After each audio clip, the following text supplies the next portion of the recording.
سلام به همه شما نازنینان، امیدوارم حال همتون خوب باشه. امروز میخوایم در مورد مهمترین مسئله مشکل سازی که تو زندگی هر انسانی وجود داره و روی زندگی فردی و اجتماعی اون بیشترین تأثیر رو میذاره حرف بزنیم. موضوع این قسمت از برنامه ایگو هست که به شکلی بسیار موذیانه و نامحسوس کل زندگیمون رو ازمون دزدیده. ایگو همون نفس و همون منه. زیبایی من، ثروت من، سواد من، خانواده من، نژاد من، دین من، همه اینا ایگوه. یعنی هر چیزی که من رو بزرگتر و فربه‌تر بکنه. خیلی از آدم ها به این چیزا مینازن و خودشون رو برتر از بقیه میدونن و حتی به دنبال چیزهایی میرن تا اونها رو به دست بیارن تا بیشتر از بقیه برتر و بهتر به نظر برسن. قبل از هر چیزی لازمه که بگم که بیشک دو دسته اتفاق 50% توی زندگی هر انسانی میفته و وجود داره. 50% شرایط زندگی هر فرد ناخواسته هستند و ما هیچ نقشی در اونها نداریم و نمیتونیم عوضشون بکنیم. مثل پدر، مادر، چهره، قد، گروه خونی، ژنتیک، محل تولد که سناریوهایی از قبل تعیین شده هستند، ولی 50% باقی مونده تحت کنترل ما هستند و میتونیم تغییرشون بدیم. مثل محل زندگیمون، تحصیلاتمون، رنگ موهامون، شغلمون، اسم یا فامیلیمون و مسائل از این قبیل. پس 50% زندگیمون دست خودمون نیست، ولی ایگوها فقط به همون چیزهای مینازن که اصلا ذره‌ای توش دخیل نبودن و ذره‌ای بهشون ربط نداشته. خب پس این همه من بودن و من شدن از کجا در میاد؟ ایگو یک توهم و یک دروغ بزرگی که بسیار هم خطرناکه. توهمی که داره برای بقای خودش می جنگه، ولی بزرگترین مشکلی رو که ایجاد میکنه این هست که باعث میشه ما باور کنیم که خود ایگو هستیم. یعنی اصلا متوجه نمیشیم که پرده‌ای بین ما و زندگی وجود داره. ایگو فقط تلاش میکنه تا آگاهی و حضور شما رو کمرنگ بکنه تا فقط خودش بتونه فرمان روایی بکنه. کار ایگو اینه که گذشته ها رو به یادتون بیاره، احساسات شما رو برانگیخته بکنه و یا شما رو ببره تو آینده و نگرانتون بکنه و شما رو تو دنیای ناآگاهی نگه داشته باشه. اما اگه با حس آگاهی حضور آشنا بشین دیگه نمیتونین فراموش کنین. بعد از اون تلاش میکنین که تقویتش بکنین و با تقویت حضور و همون آگاهیه که دست ایگو برای شما رو میشه. اون وقته که میتونین از اسارتش بیرون بیاین و بعد از اون انرژی عظیمی ظاهر میشه که قدرتش بسیار بیشتر از قدرت ذهن و قدرت نفسه. به عنوان مثال کسی که به زیباییش مینازه یا کسی که دائم از هنرش، بچهش، پولش، خانوادهش، کارش، مدرک تحصیلیش و خلاصه هر چیزی که داره تعریف میکنه و من میکنه، ایگوی بزرگتری داره و پرده‌ای بین اون و دنیای اطرافش رو پوشونده که همون ایگوشه. و حتما هم شما نظیر این آدم ها رو تو اطرافیانتون دارید و میشناسید و لازمه که اینو هم بگم که خود این افراد هم واقعا نمیدونن که مبتلا به بزرگی ایگو هستن، چون اصلا یا نمیدونن ایگو چیه یا فکر نمیکنن که خودشون توی ایگو کاملا غرق شدن و هر چقدر هم که اطرافیان بهشون تذکر بدن هیچ فایده‌ای نداره. دقیقاً مثل کسی که حس بویایی نداره و شما بخواید بوی عطر یا غذایی رو براش توضیح بدین. ایگو تشنه برتریه. ایگو سلطه‌جوه. میخواد همه رو تحت سلطه خودش داشته باشه و همه مطیع بیچون و چرای اون باشن و هرچی هم که داشته باشه بازم کمشه و هی بیشتر و بیشتر میخواد. ایگو پر از عقده است و پر از رنجه. میدونین چرا؟ چون میترسه از بی‌توجهی، تنهایی، نابودی میترسه و چون ارزش خودش رو در توجه و به و چهچه کردنهای دیگران میبینه و با هر وسیله‌ای میگه منو ببینین، منو ببینین. من فلانم، من الم، من بلم، من و من. خب حالا چطور ایگو رو بشناسیم و از بین ببریمش؟ برای از بین بردن ایگوی متوهم فقط کافیه که از بودنش آگاه بشی، یعنی کاملا متوجه رفتارها و یا واکنشی که نسبت به دیگران نشون میدی باشی و در حضور کامل باشی. یعنی اینکه وقتی داری فکر میکنی به عنوان یک شخص سوم فکرت رو تماشا بکنی و از خودت بپرسی علت اومدن این فکر یا این احساس چیه. مثلا اگر از دیدن زیبایی کسی حالت ناخوشایندی بهت دست داد، سریع از خودت بپرسی علت این فکر و این ناراحتی چیه؟ و جواب اینه که ایگو یا همون من ما فکر میکنه که اگر کسی زیباتر از او باشه، من او کوچکتر و ضعیفتر دیده میشه و تمام توجه ها به سمت اون شخص خواهد رفت. به همین خاطره که احساس ناراحتی میکنه. نظیر این افکار تو زندگی خیلی زیادن و احساسات درونی ما با سواد، ثروت، محبوبیت، شهرت و خیلی چیزای دیگه ای از دیگران برانگیخته میشن. پس باید علت ناراحتی و خیلی وقتها علت خوشحالیتون رو هم بدونید. خوشحالی هم خیلی وقتا میتونه دلیل بر بودن ایگو باشه. از خودتون بپرسین الان علت این خوشحالی من چیه؟ علت میتونه مدرک تحصیلی بالاتر شما باشه، چون با داشتن مدرک تحصیلی بالاتر منتون باد میکنه و بزرگتر به نظر میاد. واسه همین خوشحاله. یادتون باشه و بدونید ایگو موزیتر از این حرفاست و سعی کنید که گولشو نخورید.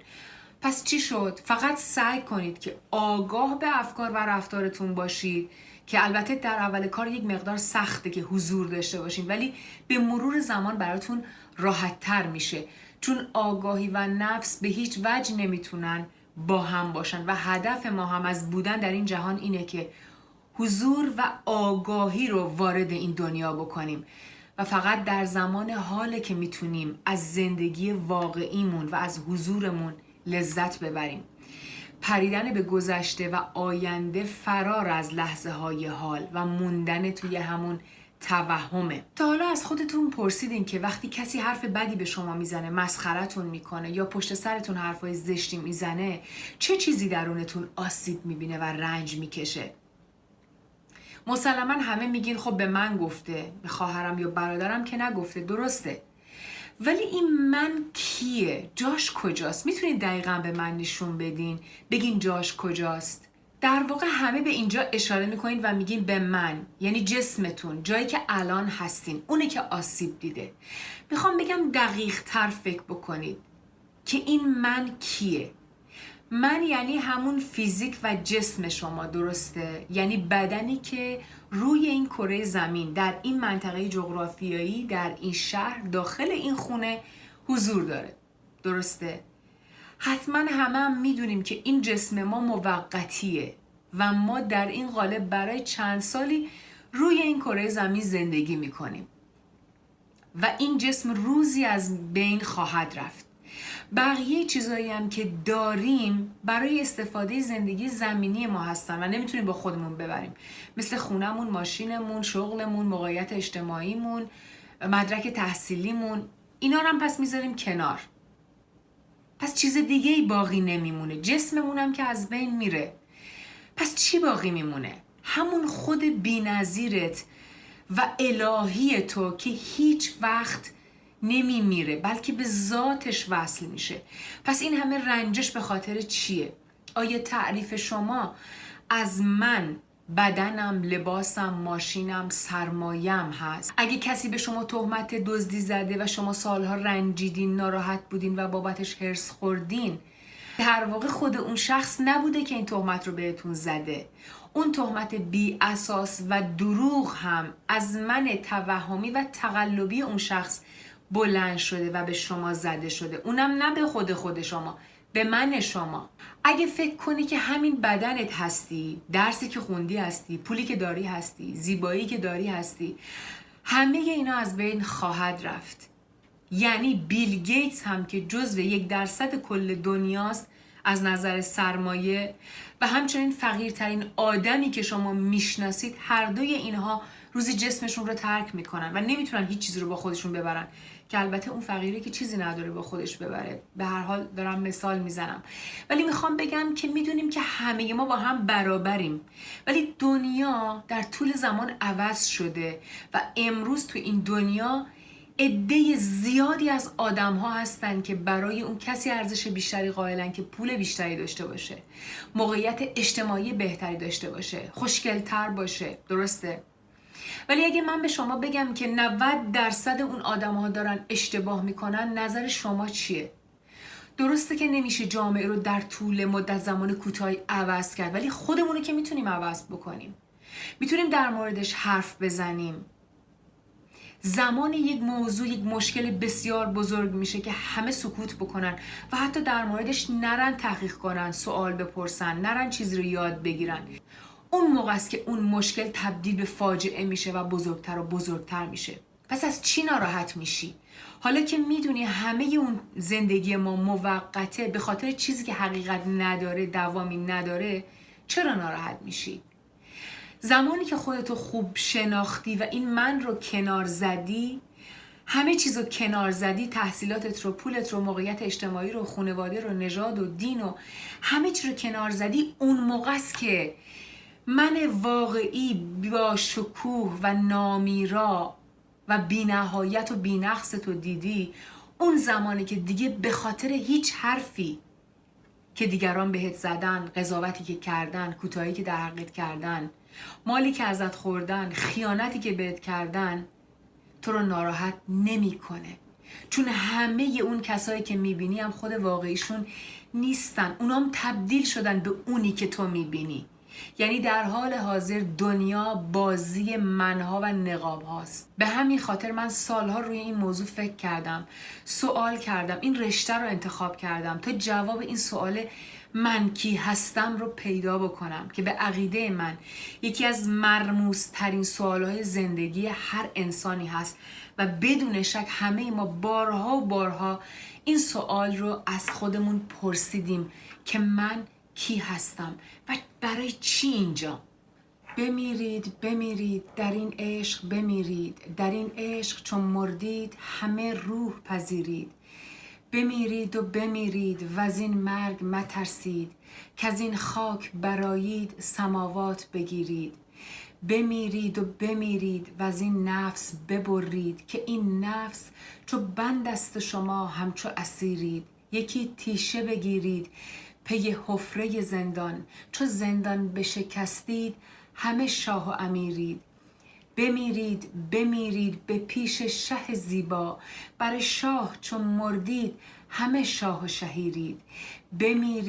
بمیرید و از این ابر برآیید، چو از این ابر برآیید همه بدر منیرید. مولوی میگه وقتی میخوای خود واقعیت رو ببینی و جنس خودت رو بفهمی، اول باید من ذهنیت، تمام متعلقات و توهمات تو و یا همون نفست بمیره، باید بکشیش. یعنی خودت رو بر اساس متعلقات دنیایی نسنجی و ارزش گذاری نکنی. اونا ابداً ارزش به حساب نمیان. اونا برای کسانی ارزش به حساب میان که از درون تهی و پوچن و هیچی ندارن و خودشون رو به چیزای موقتی گره زدن، چون اونها اطمینان دارن که بدون تعلقات دنیایی هیچ خاصیت و ارزشی ندارن و درونشون چقدر خالیه. به خاطر همین بیشتر و بیشتر به دنبال این چیزا میرن تا از محیط اطرافشون اون توجهی رو که هیچ وقت نداشتن رو به دست بیارن و از طرف جامعه پس زده نشن. من ذهنی از مرگ میترسه و فکر میکنه که بعد از مرگ جسم دیگه نابود میشه. چرا؟ چون میدونه که متعلقات دنیاییش رو نمیتونه با خودش جایی ببره و فکر میکنه که نابود میشه. به خاطر همین میترسه و وحشت داره، در صورتی که اصلاً اینطوری نیست. مولوی میگه اگه اسیر نفست و خواسته های جسمت و توهماتت بشی، در حقیقت مردی و وجود نداری. بعد خودت هم از این مرگ خبر نداری و داره به نفس ها و ایگوها میگه که لازمه که بمیرید و در اصل متولد بشید. میگه جسمت یک زندانه و من تو و من دروغی تو این زندانه که در این زندان اسیر و باید یه تیشه بگیری و این زندان رو خراب بکنی و از خراب شدنش هم اصلا نترسی و وقتی که این زندان رو خراب کردی دیگه زندانی نیستی و خواهی دید که یک پادشاه ابدی بودی، هستی و خواهی بود. بحث ایگو خیلی مفصله و زمانمون کم، پس ادامه بحث رو میذاریم برای هفته بعد و ادامهش میدیم. اوقاتتون خوش و خدا نگهدارتون.